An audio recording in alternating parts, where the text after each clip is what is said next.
Hello and welcome back to Undefeated. We'll be continuing where we left off, which, if you recall, is with this guy basically being screwed.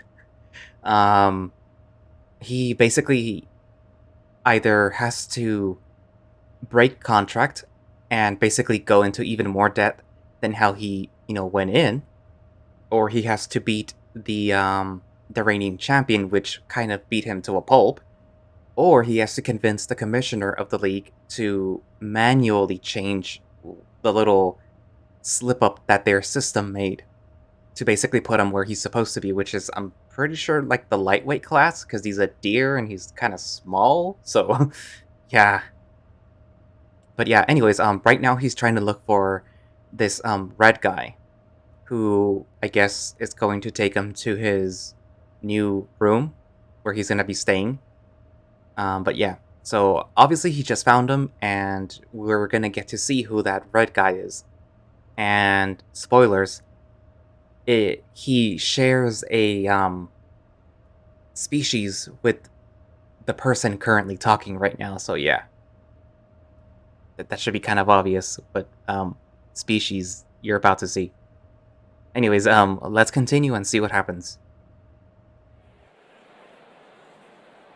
I walked through the aisles and passed by the folks walking around with their trays before finally making it to Red. Yo! The hyena is seated on the end of the table, separated from some other men by a few seats. Red waves a short salute. His tail flicks to either side underneath him. I wave back. Hey, it's Red, right? I extend my paw and he claps his own into it. Zander, nice to meet you. Good to meet you too, man. And yeah, technically it's Redline, but Red is fine too. I retract my paw after a nice proper shake. He keeps looking up at me, and his tail is still wagging. There's always that awkward lull after meeting someone when neither of you really have an agenda to attend to. When circumstances just force the two of you to interact, but you really don't know what to say or how to proceed. I guess I've fallen into that again. He's still looking at me. Come on, man, take a seat. I want to hear all about it. I hesitate for a second before dropping down across the table from him. It? Yeah, man, the fight. He's getting pretty excited at this point. It's... I eye over at the men sitting a few seats down. They don't seem to notice or care, so I turn back to Red. I mean, you saw what happened, right? For sure, I think we all did. People don't really like to miss Bruce's fight.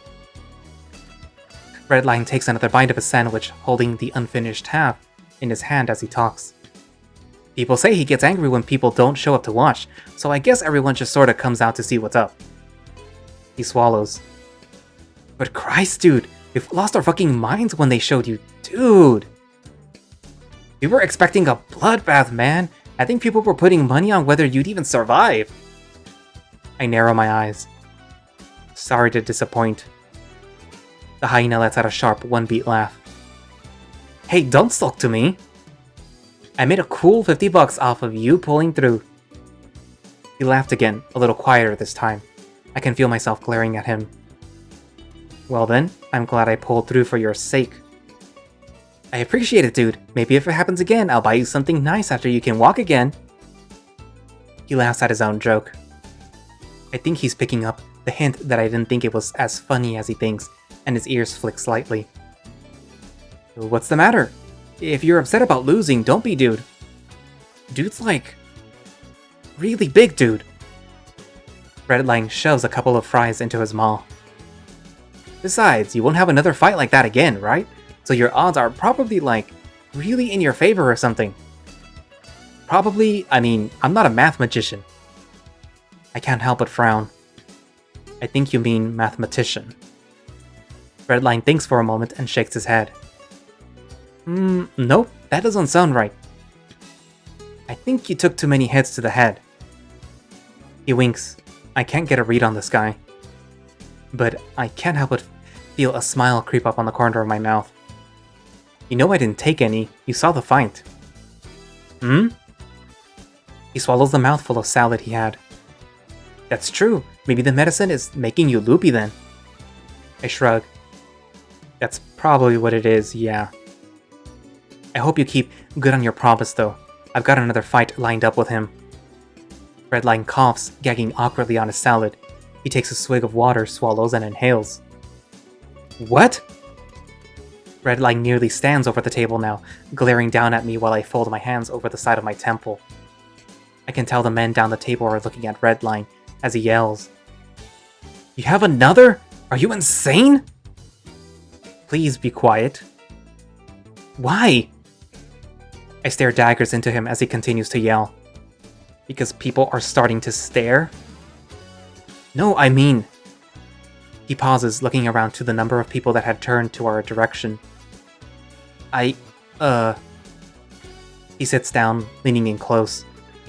I mean, why another fight? I huff out a quiet sigh, my fingers rubbing up against the bridge of my nose. I let a beat pass just long enough until I feel like they've stopped staring. Contract details. I'd rather talk about it when there's less people around. Oh, okay. Redline goes right back to his food, scooping up his little cardboard cup of fries and fishing around inside. He plucks a few fries out and sticks them into his maw. He turns the cup to face me. You hungry? The few remaining fries rattle around inside the cup. They look pretty soggy except for one that's burnt to a crisp. I stare at them for a few seconds before drawing my vision back up to red. No, I'm alright. I can feel an awkward pause coming up, so I add a bit more. I ate pretty well in the medbay, actually. Oh yeah? I've never been in long enough to need to eat there. He picks at a fry or two for a few seconds before his eyes shift to either side. I mean, I wasn't. That sounded like I was bragging or something. Sorry, what I meant was, Our eyes met for only a moment before his turned away again. He set his now empty cup onto his tray and swallows the remainder of food in his maw. So, did you at least get all healed up? I mean, you're here now, obviously, but like, was the medicine good? Are you feeling alright? My right shoulder is still a little bit sore. I roll the joints and try not to make a face. For the most part, yeah. I got some physical therapy tomorrow for this piece of work. But all in all, it could have been worse. The doctor was pretty nice too. Who'd you get? Drayden, I think his name was? His ears perk up. Oh, I know him. We haven't talked though. Is he as scary as his name sounds? No, he was actually really nice. Like a weird dad or a pediatrician. That managed to get a laugh out of the hyena. You do look pretty young, though I guess most of us lightweights do, right? I nod my head, looking around at the cafeteria. I guess I can see that, yeah. So what's the deal with the food here? Do I just... Redline was already standing by the time I started my second question. Oh dude, it looks totally confusing, I know. It's actually really cool. Follow me! He's already started walking away. He'd probably start talking even if I wasn't right behind him. I wonder if he will. No, that's mean. I get up and follow Redline. So, as part of your contract or whatever, you get access to most of the cafes whenever you want. He doesn't even look back to check if I'm following before he starts talking. Damn, I could have gotten away with it. You in the mood for anything specific? I almost say that the hospital food had done me good, but watching those fries rattle around awakened something in me. That latent hunger that never really seems to go away. It grows. It desires. I wouldn't mind a smoothie or something. At that, the hyena turns on his heel, pointing to one section along the wall of the cafeteria.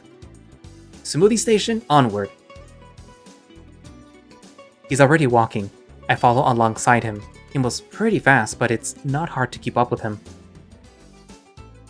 So at the start of regular meal hours, you'll probably have to wait in line for stuff. But you're in luck. Lunch started a while ago, so you'll probably be fine. Regular meal hours? Yep, I think it's something like 5 to 9 a.m. for breakfast, or, well, pre-workout, and then 11 to 3 for lunch, and I think 5 to 9 for dinner? You'll get used to the times. They're pretty flexible since people are always coming in and out of the gym. He scratches his ear. The menus are pretty big. Sometimes they do special meals too. Turkey and stuff in the fall, ham in the winter, you know, seasonal stuff. Redline stops on a dime, and I catch myself from bumping into someone walking in front of us. It seems we're here. The smoothie station he had mentioned earlier seems to be more of a traditional coffee shop looking place. A nice wooden finish surrounds this section of the cafeteria, and it actually has a door that leads out to the hallway. Seems like I can access this place when the rest of the cafeteria is closed. Kind of a weird departure from the rest of the cafeteria and its rather masculine looking clientele. But I'm not about to complain. Redline nudges me from my left, wrapping an arm around me. I tense up when he presses his arm into my shoulder from the other side. See? Check the menu, dude. They have everything. Smoothies, coffee, protein shakes, energy drinks, you name it. It really is an impressive menu. I take a moment to scan over the options while Redline rambles on about some of his favorites. A good 30 seconds pass by before someone taps on my shoulder. Are you gonna order? My head cranes around to see a number of men behind me. Seems I've started a line. Shit. I stumble forward to the polite otter barista who's probably been standing there uncomfortably for the whole time. Sorry, can I, get a mango banana smoothie? She confirms and writes something onto a cup while the other baristas get to work. I step back out of the way while the rest of the customers get in line. I can't help but feel embarrassed for making people wait. I don't know anyone else here and I've already managed to piss off a bunch of strangers. I swear to God the guy behind me was growling. You alright? His voice makes me nearly jump.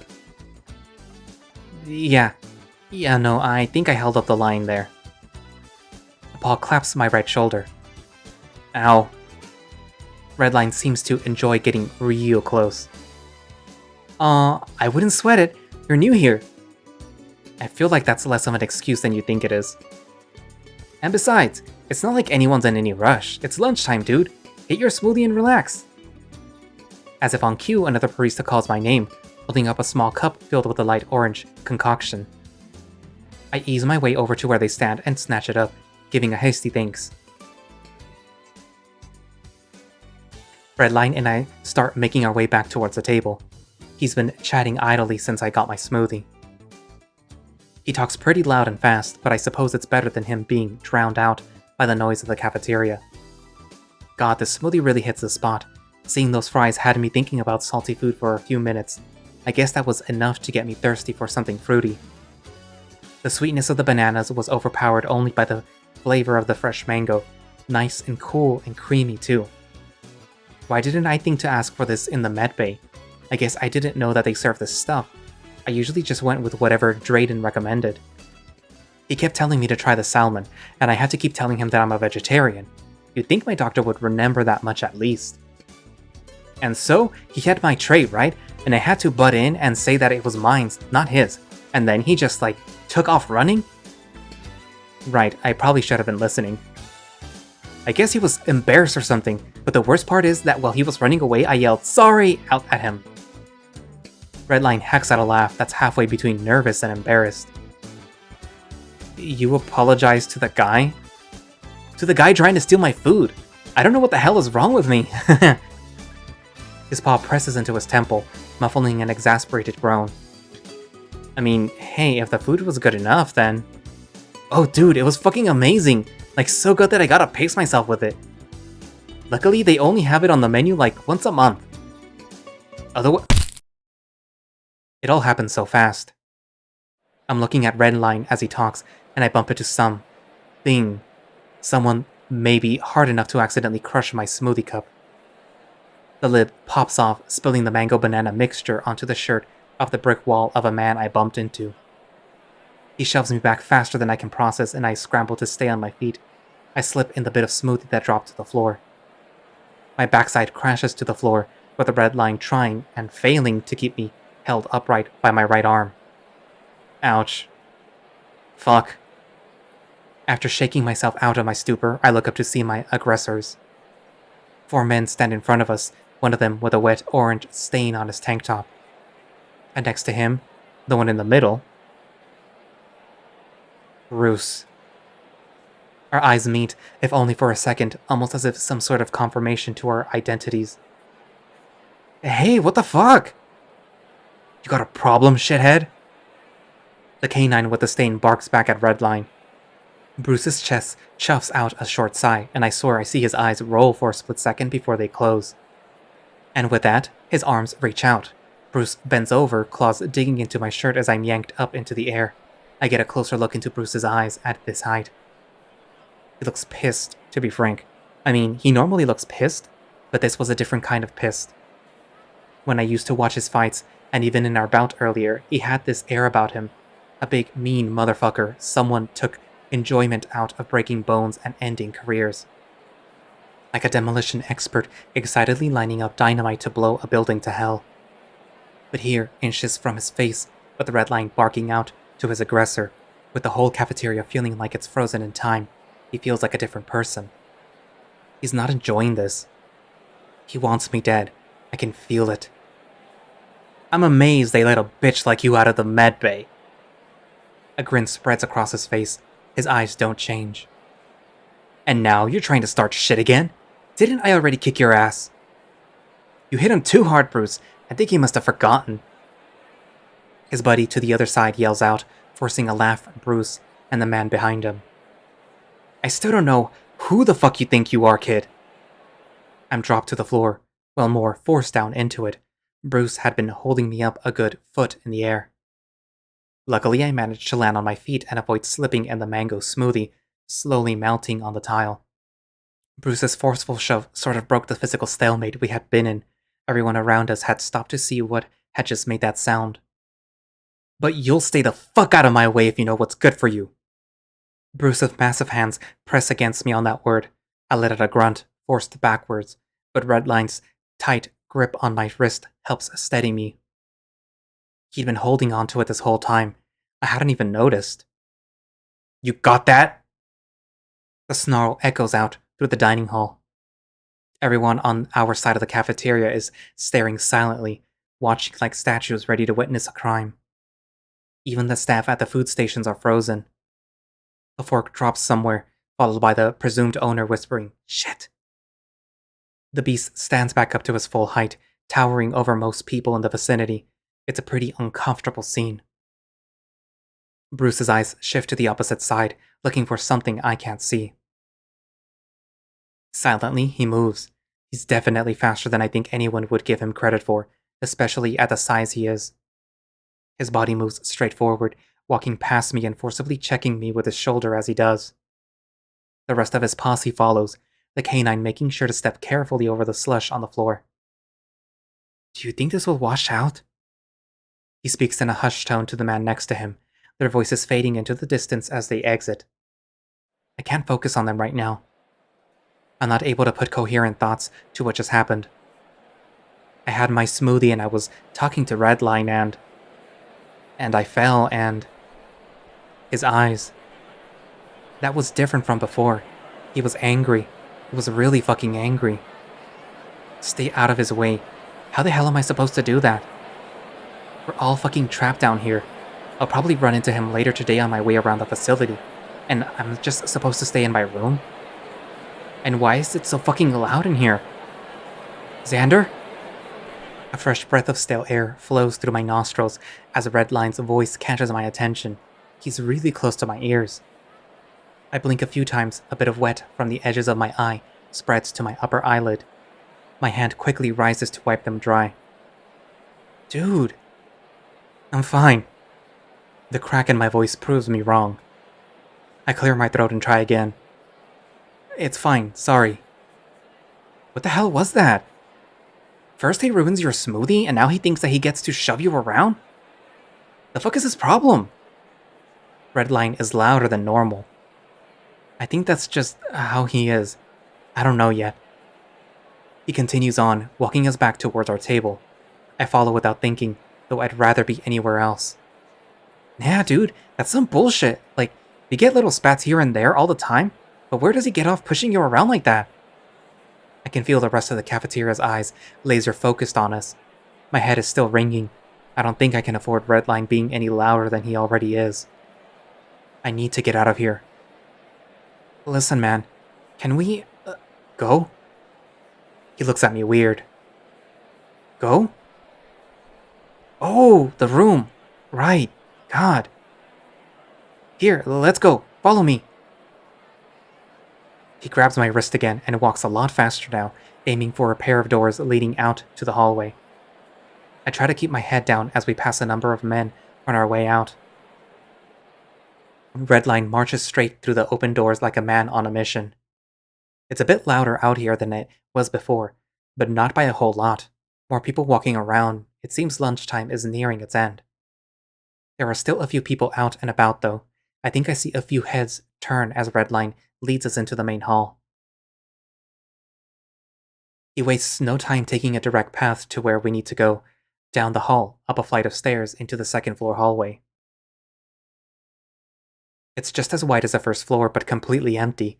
Redline and I power walk down the empty hall. Unlike the main floor, though, the walls are completely covered, with normal wooden doors defending each room. Redline's grip is really strong. I can keep up with him just fine, but he's got a death grip on my wrist. Redline? His ears twitch, and he stops almost immediately, turning to face me. What's up? I look at my wrist. You're hurting me. Huh? Oh!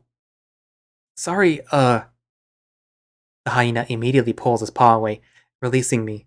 He hesitates over my wrist for a second, like he's unsure if he should rub it or something. I take mine back as well, rubbing my wrist gently. My shoulder still hurts from when he was pulling on it in the cafeteria. Still, the fact that he was holding on so tight was a nice gesture, even if it probably didn't help my shoulder. I feel like I should say something, but I'm kind of enjoying the silence for now.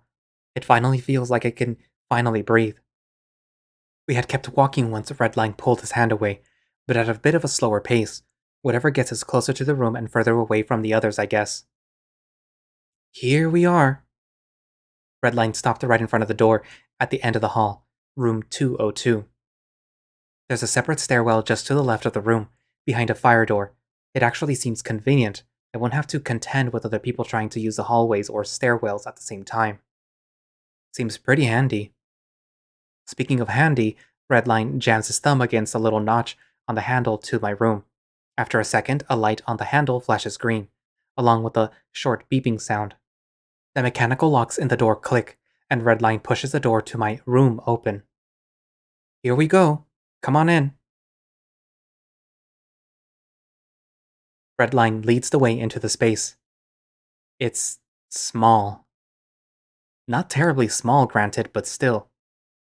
We stand in a cozy rectangular room. A bed sits along the back wall, leading up to what appears to be a window. Seated across from the bed is an empty desk with a chair tucked neatly underneath it.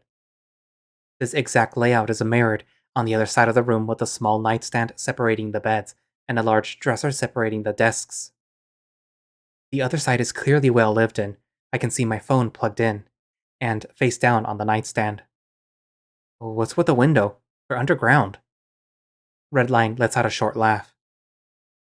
Oh yeah, they're like light screens or something. Since we don't see the sun down here, they need something to help keep our circadian rhythm going smoothly. It helps keep our sleep cycles working. There's a bit of an awkward pause as I move further into the room.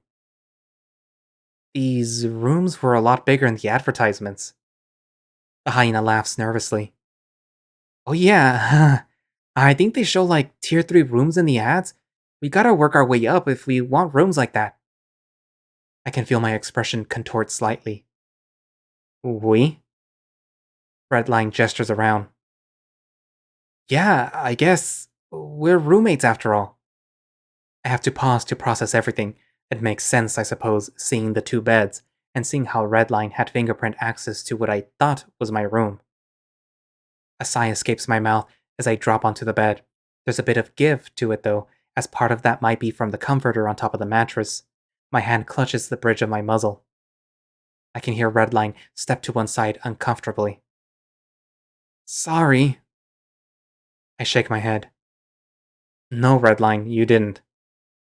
It's not you. No, I get it. You weren't expecting to have to share a room with anyone. They didn't really mention that when I registered. A few voices echo down the hall. They must be loud given how far away they sounded. Redline sticks his head out the door, looking down towards them before coming back inside, shutting the door behind him. The door's locks click.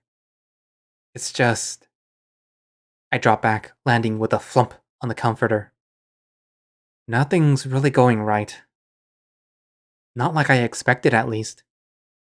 The two of us are silent for a moment. What did you expect? Money, solitude, a working shoulder, less concussions. I don't know.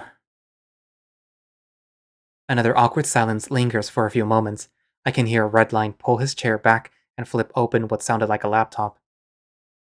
You might just need to sleep on it. That's what I do whenever I have a lot on my mind. I sit back up. Redline's got his laptop on, typing away at something.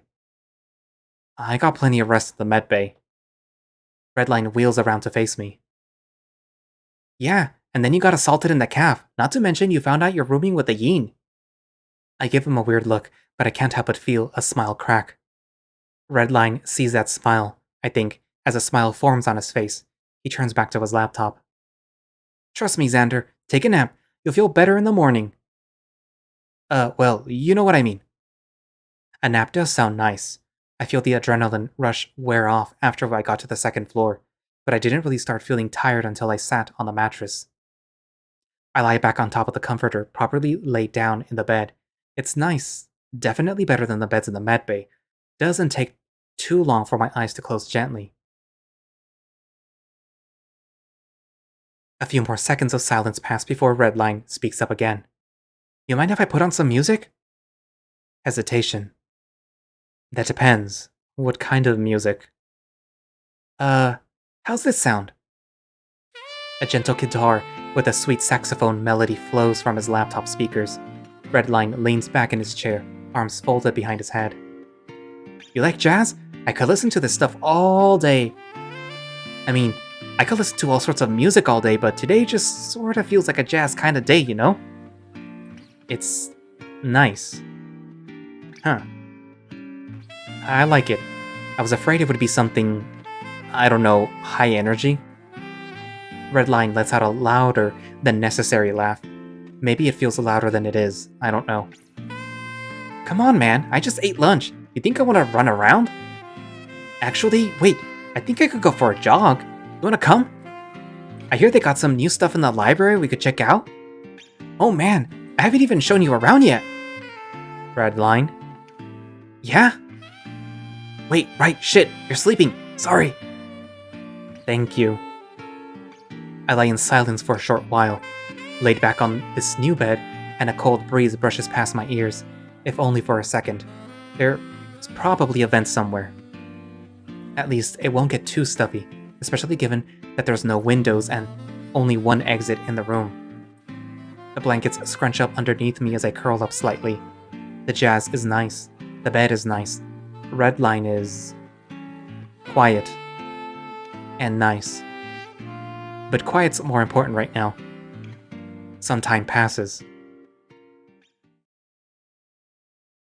My eyes flutter open to see an empty room. A silent room, too.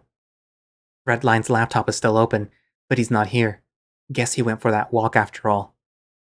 I want to get out of here, out of this room, out of this facility, just out. I just need some fresh air.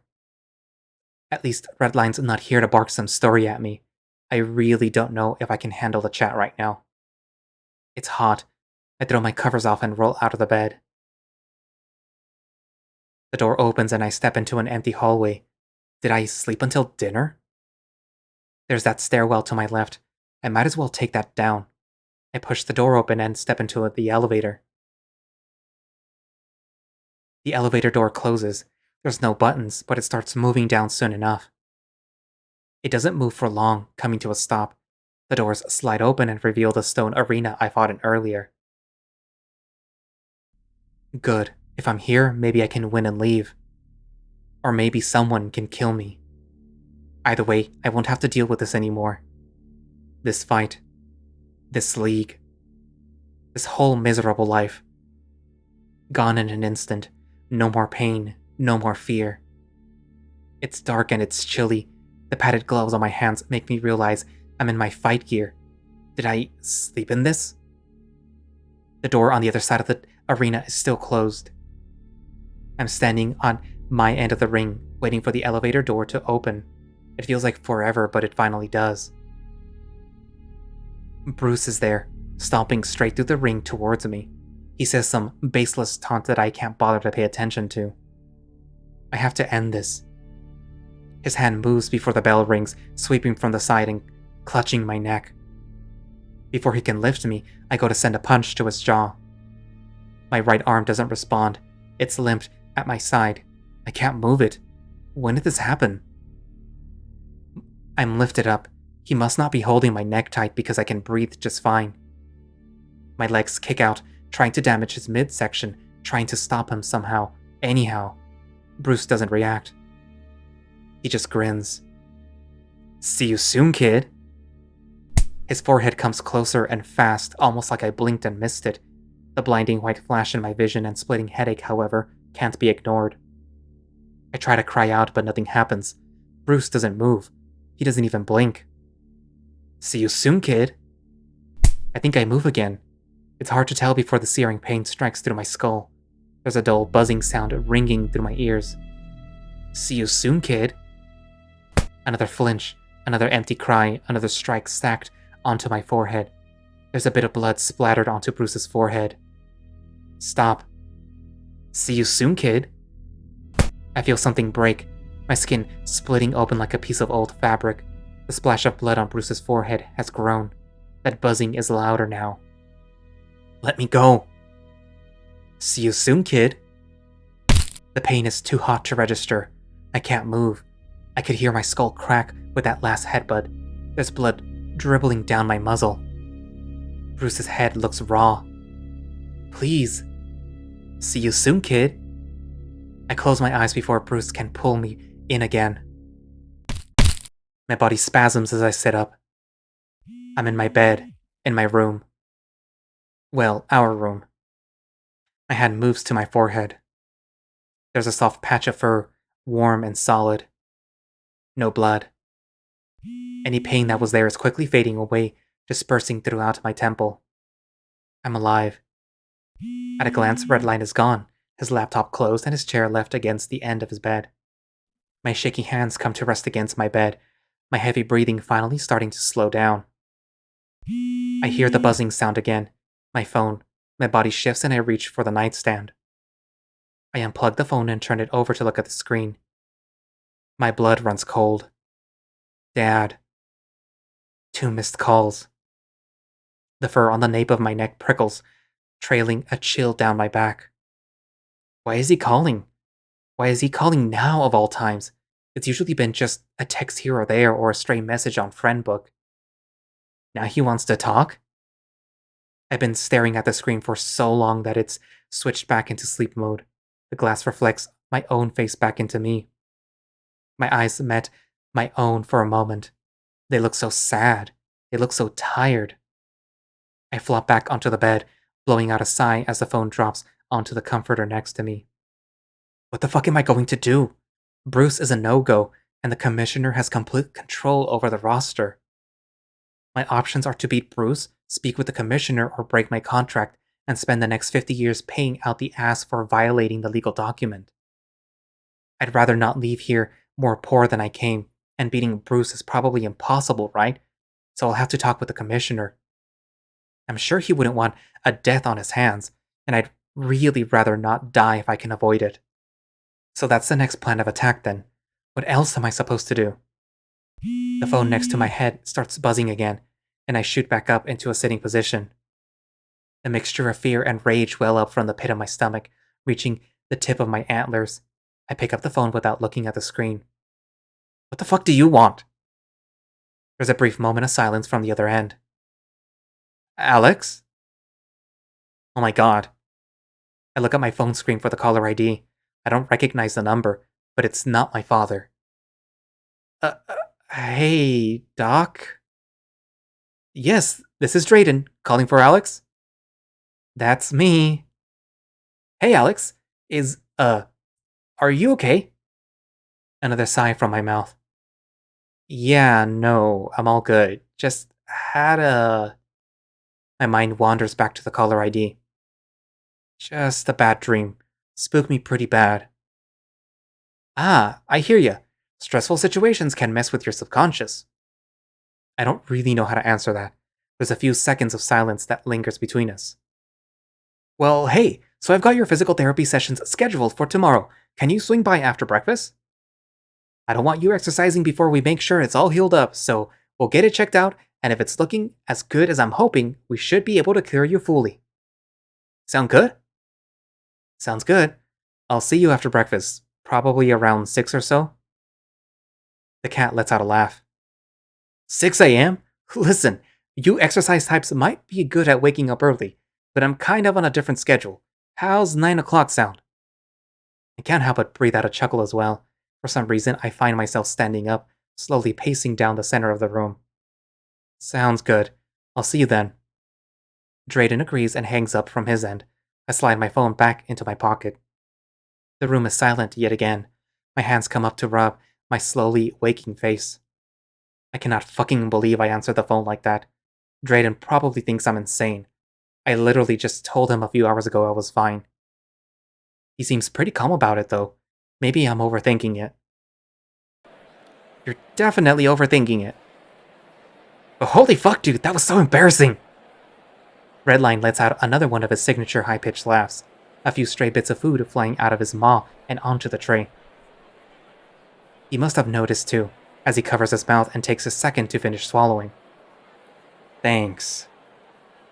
I'm a bit surprised I managed to run into him after my nap, though, granted, I just sort of sat around and played on my phone for a while. I wanted to preserve the solitude for as much as I could, but I couldn't really justify spending more time doing nothing in my room, despite Drayden's orders.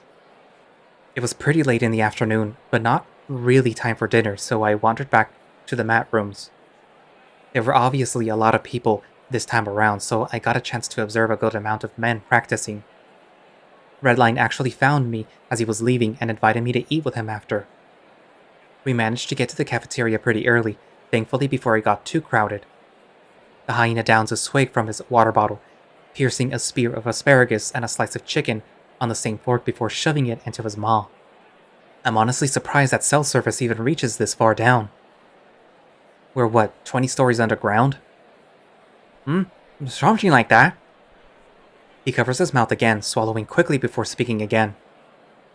I'm not sure if you noticed, but they actually tampered with your phone a bit. I could feel my face contort. What? How? Redline takes another forkful of food before talking. I wonder how long it'll take for him to learn to swallow before speaking. It's nothing serious. Another swallow before he continues his response. He's still twiddling his fork impatiently. Maybe I should just let him eat and get answers later. They get it outfitted with, like, this special internet data thing. Basically, this whole facility has really strong wireless internet. The special bit is that they can, like, monitor everything that goes on in the network. He takes another bite.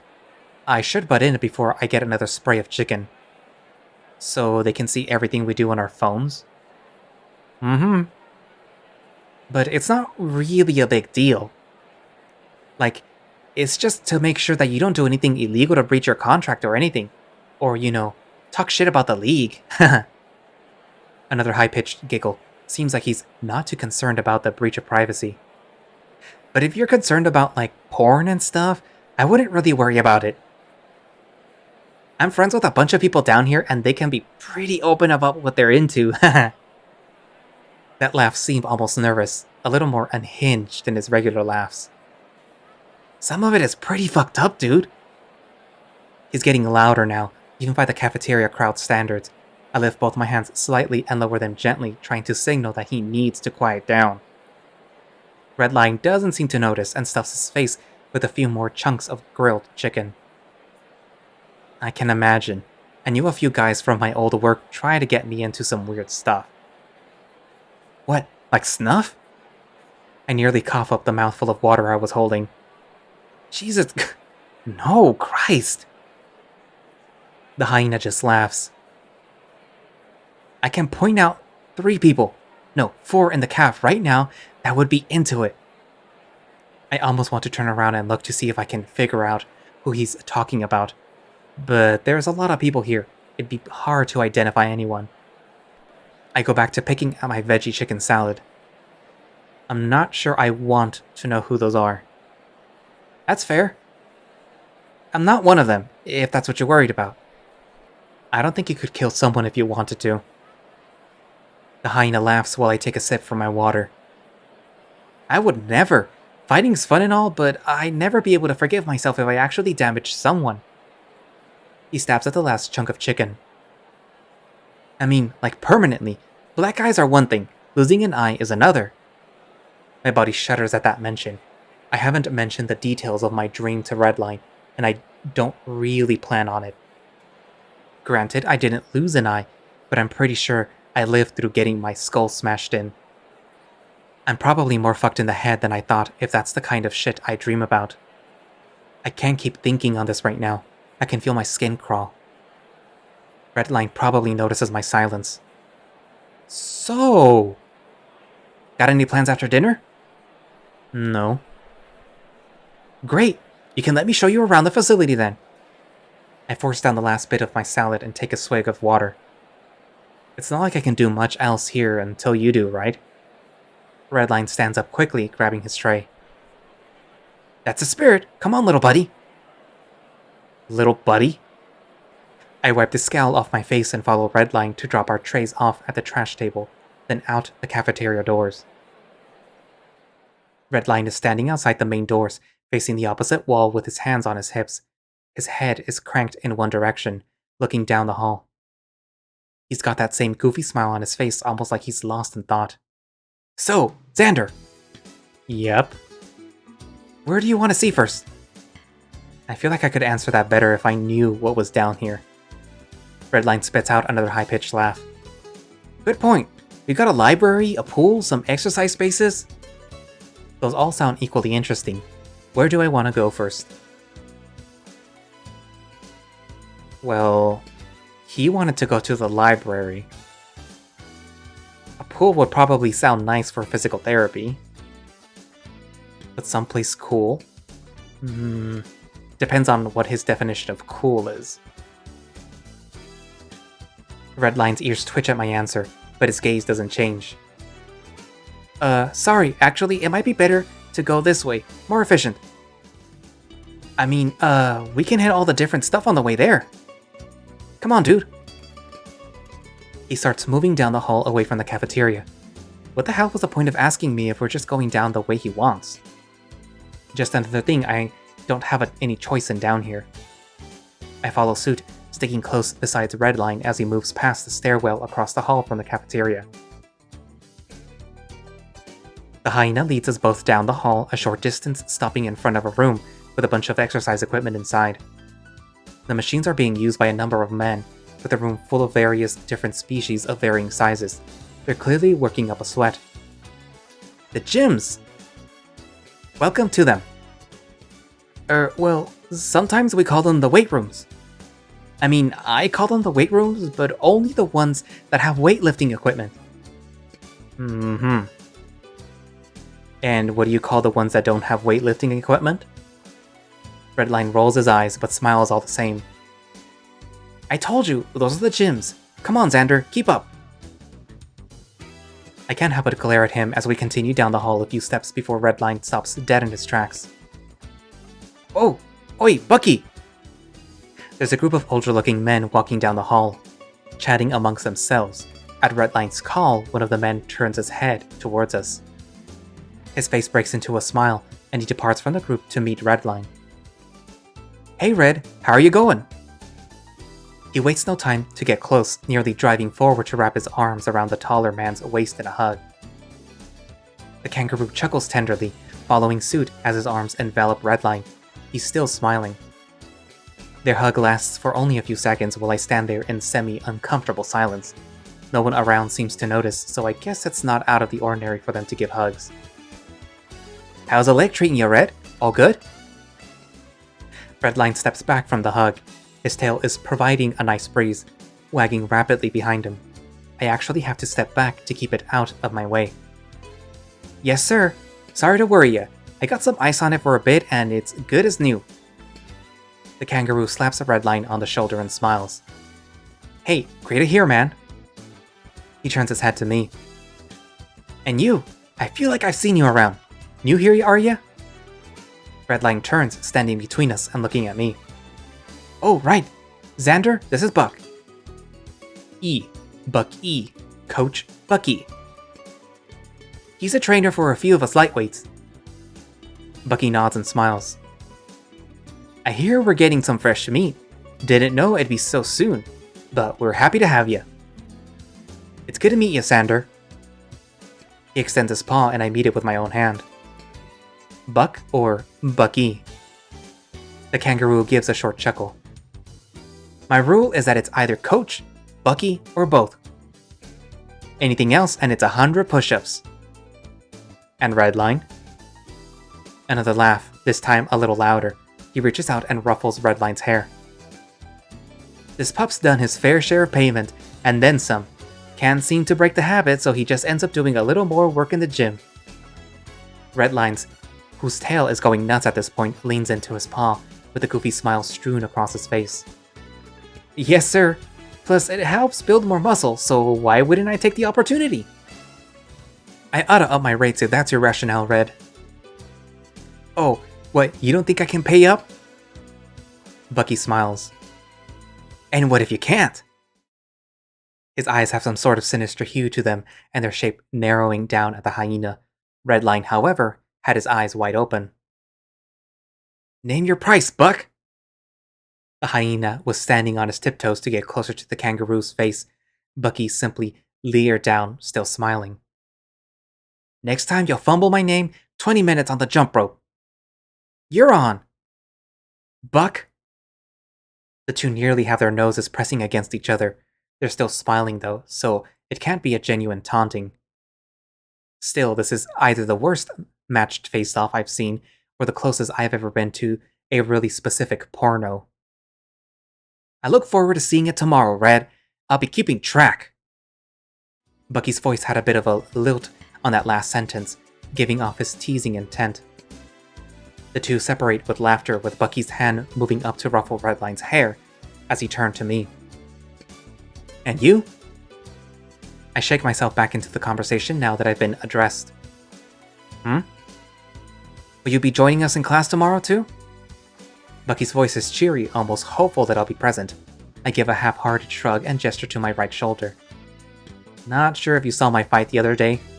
I got a dislocated shoulder, so I got physical therapy in the morning. The kangaroo nods in understanding. A few more men walk down the hall, patting Bucky on his back. He greets them in passing before looking at me again. I'm sorry to hear. As much as I'd love to put you to work, we can't have a fighter with a busted arm. You rest up until you're cleared, and we'll get you right back up to speed, alright? His paws bumps Redline's backside, and he nods to us both. Gotta head out. You two have a good night, yeah? With a short hop that turns into a trot, Bucky jogs down the hall towards his cluster of friends. I watch him go and turn back to Redline. The smell of the weight rooms is still very fresh, as people are still trickling out. Probably finishing their routine for the night before heading down to the cafeteria. He starts moving forward and I follow suit subconsciously. What do you think of Bucky? Bucky was nice. It is pretty nice to meet someone that's not talking me down. Someone that hasn't really tried to insult me yet. Though I don't think Redline or Drayden intended to come across as offensive, so maybe I shouldn't be so hard on them. Hopefully they can learn to think before they speak.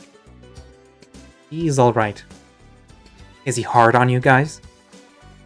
Redline lets out a cheery laugh. Of course! I'm not really adverse to working hard, but the way he confirmed that already has me feeling exhausted. But hey, now I can do 100 push-ups without breaking a sweat, so I'd say it's worth it, right? I can't really argue with that. I haven't seen the results myself, but that sounds like what a good trainer should do. Maybe it's just the thought of working with my damaged arm, but I'm not sure I'm looking forward to the next class. I'll have to make sure I don't mix up his name. Shouldn't be an issue, but with how casually Redline throws it out, it's almost like he does it on purpose. Some sort of masochistic exercise routine. He chats at me for a bit as we walk through the growing sea of sweaty men before reaching the end of the hall. There's a number of closed wooden doors lined across the wall. To our right, a staircase, and to our left, a short hallway. A heavy chlorine scent wafted from that direction, so I'm guessing that's... the pool! He points down the hall. Is that way? I'm not sure how much of a swimmer you are. Not too often. He cocks his head. Ah, really? Any reason why? I shrug. Just never been a big fan. Deers aren't bad swimmers by any stretch, but it's never really been something I've taken to. It's like running, but with heavy equipment on, and I could just be doing that instead of having to keep my head above water. You're missing out! I love a good swim after a heavy day in the gym. Water rinses all the sweat out and clears my mind. And they have a hoop and a beach ball in there, so it's nice to dunk on some of the other guys in the water basketball. Can you actually do a slam dunk? He fidgets for a second before a nervous giggle is forced out. I mean, I don't actually dunk the ball, I'm not tall enough, but I'd like to think that I'll get there someday. Someday, Redline. I gesture to the series of doors. There's a weird kind of lighting focused against the wall, almost like it's trying to draw attention to itself. And this? More gyms? Nope, this is the entertainment wing. Well, they call it the Enrichment Center, but that makes it sound like we're... lab rats? He gives a bit of a non-committal hand wave, accompanied by a high-pitched sound of confusion. I was gonna say animals, but yeah, basically. A weirdly sterile name for a place like this, but maybe it's just to sound impressive. Redline's already gone ahead to the entrance of the wing, so I follow suit. It's a library. Enrichment Center is pretty pretentious name for a normal-looking library. Redline's standing with his hands on his hips, smiling wide as ever. What do you think? I feel so... enriched. His laugh jumps out at me. I should be used to how sudden it can be, but it must be more surprising in the silence of the library. The rest of the people sitting around reading must have also not expected sudden laughter, judging by the general angry looks on their faces. It's definitely not as stocked as your standard library, but it's got a lot of non-fiction stuff. Like, history books? He tilts his head. No, more like self-help? You know, learning books, books that you can learn from, textbooks and stuff. Looking around, there are a lot of people reading at tables. A few of them have some notebooks out, scribbling down notes, having some quiet discussions amongst themselves. I follow Redline as he moves out of the library, passing by the raccoon fellow I saw earlier. He's got some sort of art tutorial book open next to a notebook, scribbles strewn across one page. We go through a door opposite from the pool that leads down to a unique-looking hallway. Modern architecture, pretty impressive lighting. It stands out from the rest of the facility so far. At the end of the hall is a grand-looking steel door that looks like it was designed to blend into the wall. There's a black panel on the wall to the right side. Redline steps up to it, tapping the LED screen to life. Okay, cool. Looks like it's free for a few hours. Another few taps and the door slides open. The bright light burns my eyes before I have a chance to turn away. Once I manage to readjust, Redline leads me through the open doors onto the giant deck hanging over a beach. Behind us, a sun shines down, filling the space with a glorious light. I barely notice the change in temperature, but I can tell it's a bit warmer in here with the way my shirt gently sticks to my body. This is the immersion chamber. My hand grips the railing, tracing along it as I move the length of the deck. My eyes close and I take a moment to breathe in the salty air. A cool breeze flitters past, my ears twitching from its influence.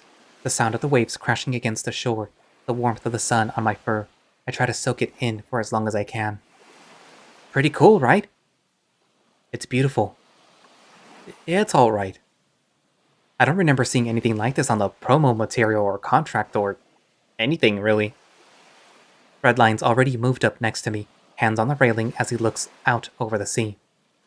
Yeah, well, so this area is kind of reserved for higher tier fighters. We're not really supposed to be here? I frown. It's okay, as long as no one's booked it, people don't really mind if I'm here. But yeah, people will host parties or post-fight celebrations or whatever, really, in here. Sometimes they'll invite me. It's pretty cool. They even decorated for the holidays and stuff too. How does this work? We're underground. He moves backwards towards the door. There's a black panel along the wall on the side of the room too. That's right. So this screen controls basically the whole room. Time of day, temperature, wind, tide, you name it. But when the simulation is off, with a few taps, the sunlight fades away. Actually, the whole sky disappears, replaced with a dull white light. The waves turn still, resting calmly against the sand.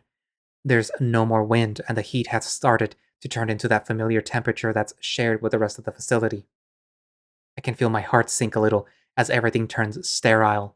Quiet is nice, but for a few seconds, it's a deafening silence. As quickly as the scenery had vanished, it returns, the sound of the waves splashing once more flowing through the air. And like I said, time of the day.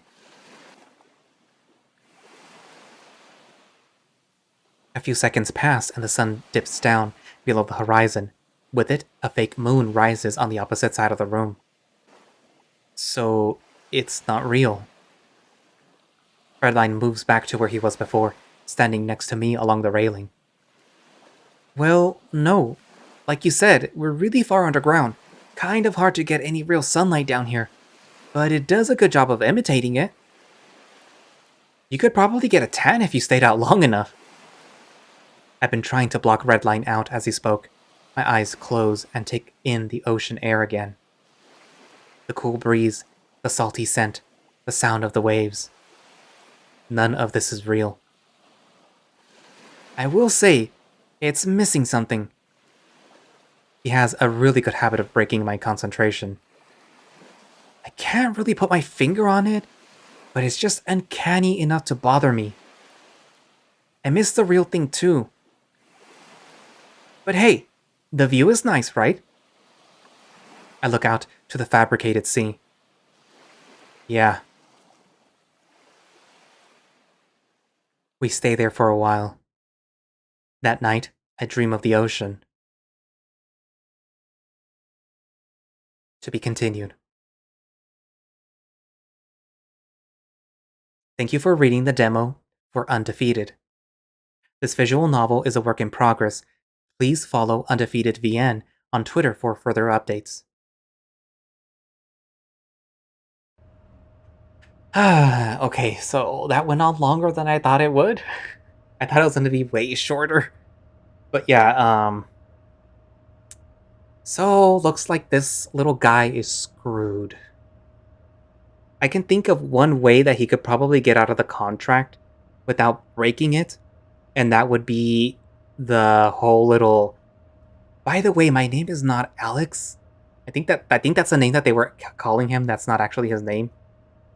So his name is Zander, but they're calling him Alex, which means that the contract is under the name of Alex, and that's not him. His name is Zander. All you have to do is just show a photo ID, government probably issued photo ID, and get a lawyer that says, hey, wrong person. You can't hold this person into a contract with the wrong name. So, yeah. But yeah. So there's that loophole that he could probably use to get out of, the whole thing. My assumption is that Bruce, although he looked like he initially enjoyed beating, the shit out of Zander, probably doesn't want to do it again. Probably like, oh god, I have to do this again? I have to beat this guy up? And at first it was probably like, haha, you're my opponent, I'm gonna beat you up because that's what we have to do. But now it's like, oh crap, it's you again. I have to keep beating you to a pulp. Or at least like pushing you out of the ring, But it's probably in his contract that he has to make it, cool or presentable or like, money. And he's probably stuck with that too. Like nobody else can probably challenge him until this guy either defeats him. Actually, yeah, until this guy defeats him. Probably. That's probably why he's like super upset. But I don't know. And obviously, my favorite character is the annoying Redline. I say annoying because he would also get super annoying with me too. To me. Because I'm also like that type of person that if you just keep talking and talking and talking and talking and you don't get the hint that I just want some quiet, ooh, we're not gonna have a good time. I'm gonna avoid you like the plague. But obviously, I like him because he is a striped hyena, and my persona is a striped hyena, in case you haven't noticed. And there's a difference between spotted and striped. So yeah, not all hyenas are the same. For example, striped hyenas have that mohawk, and spotted hyenas do not have that mohawk. Spotted hyenas are the ones that laugh when they're nervous, and striped hyenas don't do that. So yeah. Anywho, so what do you guys think? Do you think that he's eventually gonna defeat Bruce, or that there's gonna be some loophole, or what? I'm more inclined to believe that he may, in the end, defeat Bruce, and that if there is a loophole, that it comes with no money. So he's gonna end up leaving poor, just not as poor as he would if he broke contract. I'm assuming the commissioner isn't also going to let him off the hook. And I know this is the demo. This is technically the first. And the Twitch page is considered the first round. So I'm assuming the second round is like what happens. I'm assuming it's gonna go by rounds. How many rounds are there in a boxing match or in a MMA match? Because this sounds more like MMA and less like boxing. So yeah. I don't know how many. I don't know. Whoever knows, write it down in the comments or whatever. And there are some little issues here with writing here and there that do make it a little difficult to read out loud.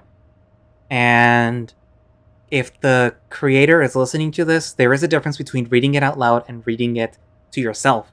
Sometimes when you read something to yourself, it's fine, but when you read it out loud, it's not fine, or it's a little difficult. But it's just like little things here and there. It actually did not happen as much as it happens in other stories, and let me tell you, it happens a lot in some other more way famous stories, okay? So, maybe just proofread it by reading out loud, maybe? But yeah. Other than that, there really is no criticism. I am curious how the story will develop. And I'm hoping that it does, reach its climax in a timely fashion, and that it doesn't go on for years and years and years. Because trust me, sometimes sometimes you can end a story pretty quickly, and there's a lot of like fluff that you can cut out that you don't think that you might want to or something. But trust me, having a story that goes on for more than 2 years. Anyways, I'm not gonna tell you how to do your thing. You barely started, so you go forth, explore, experiment. I will be here and I will read your story because it has intrigued me. I know that there will be no adult content like like that type of adult content that you usually see in furry visual novels. There will be violence, obviously, because this is a story about fighting. But you won't really see dick, I'm assuming. So yeah, I think. Yeah, I'm pretty sure that you probably won't be seeing that.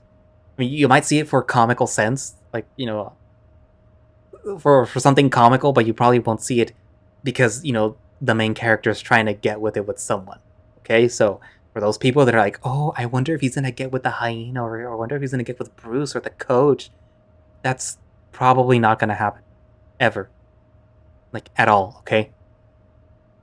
And that, for me, that's good, because that means nothing that I had to censor. But anyways, so yeah. Comments, write down what you think will happen in the story, how you think it'll end, well, how you think that it's going to develop. Obviously, this is the first release of the story, so yeah. And let's see. It's gone on for pretty long, so it's gonna be 2 episodes. So this is the outro for the second episode, basically. So that means I have to record an intro and an outro for the middle part. Yay! But I think I know where I'm gonna cut it. Anyways, so yeah. I so anyways, thank you all for watching / listening. If you would like to play Undefeated yourself, you can find a direct link to it from the Undefeated visual novel Twitter page, which you just saw a little while ago. And I don't know if they have a Patreon or a Coffee, but if they do, I will link that down in the description along with the Undefeated VN Twitter page. And I guess that's it for now, and I will see you guys in the next episode. Bye-bye.